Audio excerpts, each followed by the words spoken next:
Just a moment, Your Honors. No? I saw PIDEA Director General Wilkins Villanueva raising his hand. May I know what that is, General Villanueva?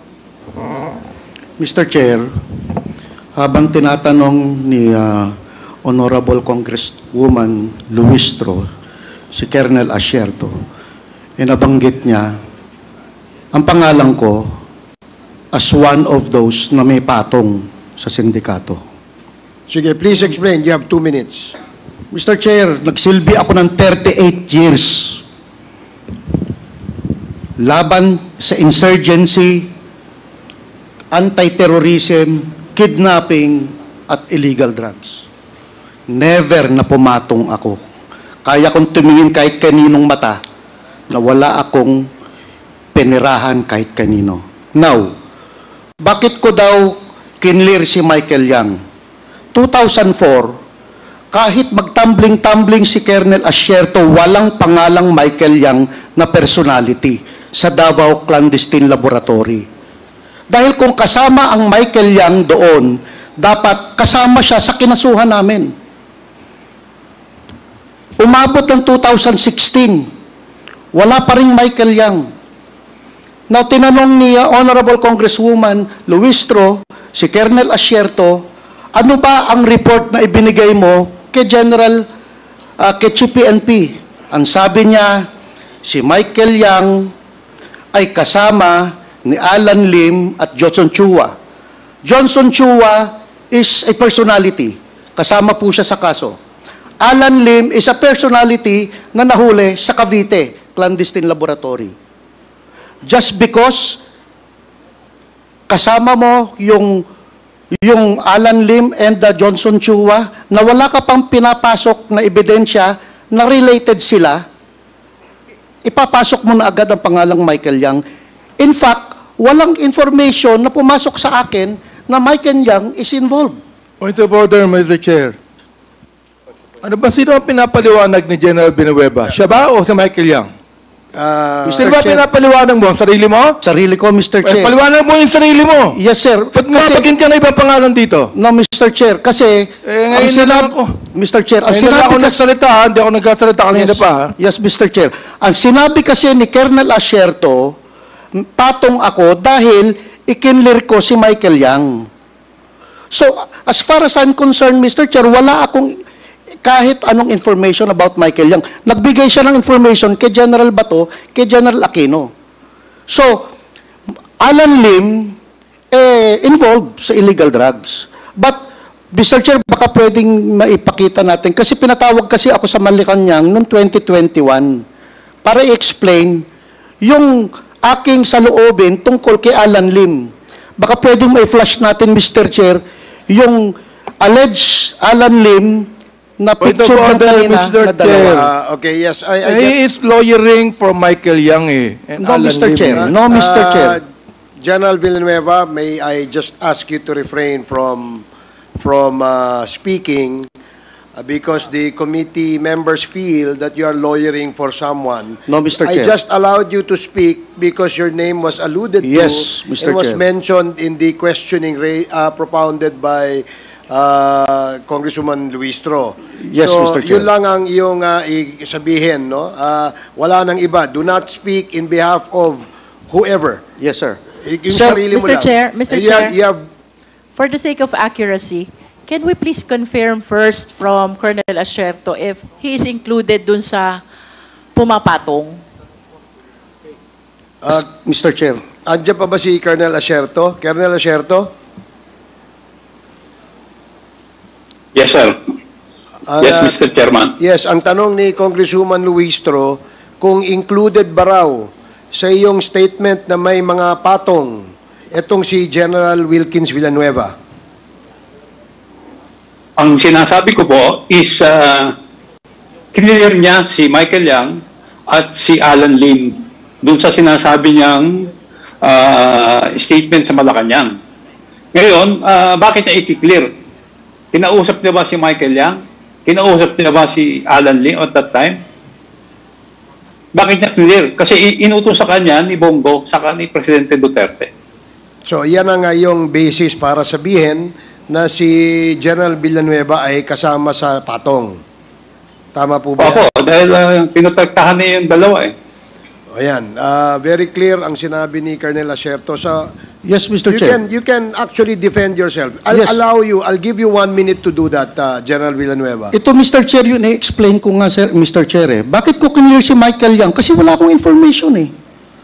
At siya ang nagbigay ng information about Michael Yang. Hindi naman niya sinabi sa akin, Mr. Chair eh. I don't have information about Michael Yang.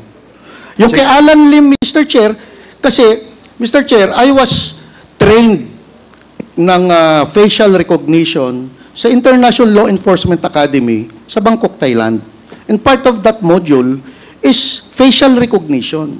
Yung pinasok kanina doon, Mr. Chair, na picture na dalawa, ang laki ng diferensya, Mr. Chair. Eh. Okay, sige. Pag-uusapan natin yan sa next hearing. Meron pa kasi tayong isang topic today and our resource persons are here since this morning. But, Mr. Chair, I do not deny na si Alan Lim... Wait. Do not speak when the chair does not recognize you. Yes, okay? Mr. Chair. I'm sorry, Mr. Chair. I am explaining. So, papunta ho tayo sa next topic natin for today, EJK. Di pa ho tayo tapos. I will give you all the time when the appropriate time comes. So, tapusin lang po natin yung ating mga interpellators and then we shift to another topic. But I gave you already 2 minutes to defend yourself, General Villanueva. So, another 30 seconds for your closing remarks. Sige. I'm okay, Mr. Chair. But Okay. I do not deny na si Alan Lim ay yun yung picture na naandun sa Cavite. Okay, sige. Kasi nahuli talaga siya sa Cavite, Mr. Magkasabay sila. Nung nag-ooperate kami sa Davao, si Alan Lim nahuli sa Cavite Clandestine Laboratory, Mr. Chair. Okay, sige. We'll take note of Mr. that. Chair. We will ask that more questions about that in the next hearing. So, Mr. Chair, in relation to in relation to... while Wilkins is present, Mr. Chair. O sige, Congressman Flores Just a few and then questions. Congressman Konghun. Congressman Konghun is supposed to be the next With this interpolator. indulgence, Mr. Chair. With the indulgence of Konghun. Few questions lang. Mr. Chair, okay, sige, go ahead. Thank you. Jay. Please proceed. Thank you, Mr. Chair. General Wilkins, were you present during the Dumoy raid sa Davao? I led that operation, Mr. Chair. You led that operation as PIDEA Region 11?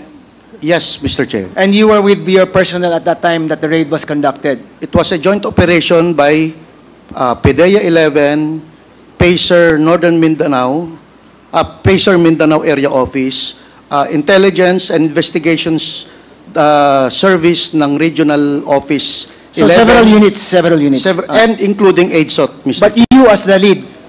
Yes, Mr. Chair. Kasama ko dyan si Colonel Asierto, Mr. All right. Chair. Now, in this raid, this resulted in the death of 6 Chinese drug suspects, correct? Yes, Mr. Chair. And that there were hundreds of kilos of shabu confiscated during this raid. Yes, Mr. Chair. Now, in this raid, which you led, did you prepare or submit an official report to your superiors in the PIDEA? Yes, Mr. Chair. Now, before I go back to you, DG Lazo.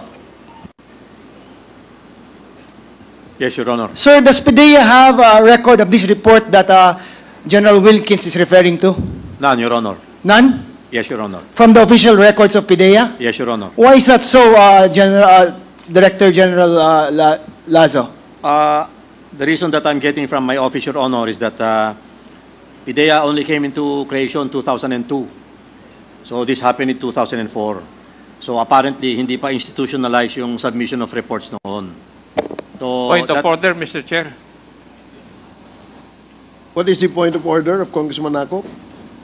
Is the Director General of PIDEA lawyering for Director General Wilkins?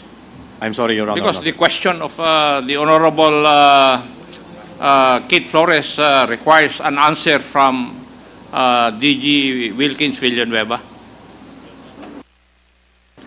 I was asking him, Mr. Chair, first, why there was no report that was located in the PIDEA office. Muna, as him being the Director General now, Mr. Chair. I agree. I know that there was none. There was none. So there is none on the record. None, Your Honor. Now, General Wilkins, why is that so? It was 20 years ago, Mr. Chair. So are you saying it's lost or something? I don't know, Mr. Chair, kasi hindi ko po alam. Ang repository ng report na yan, Mr. Chair, ay ang operations. But you are certain that you made a I report? did, Mr. Chair. Okay, now, in this raid, General Villanueva, were there suspects that were arrested during the raid?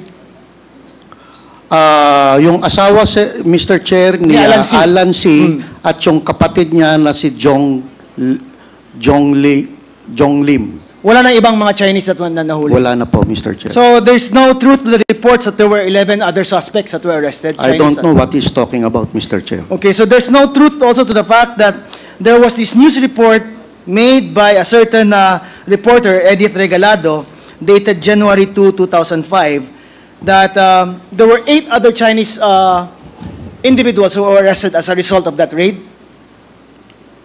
Kasama ko, Mr. Chair, si Edith na naandun, Mr. Chair, eh.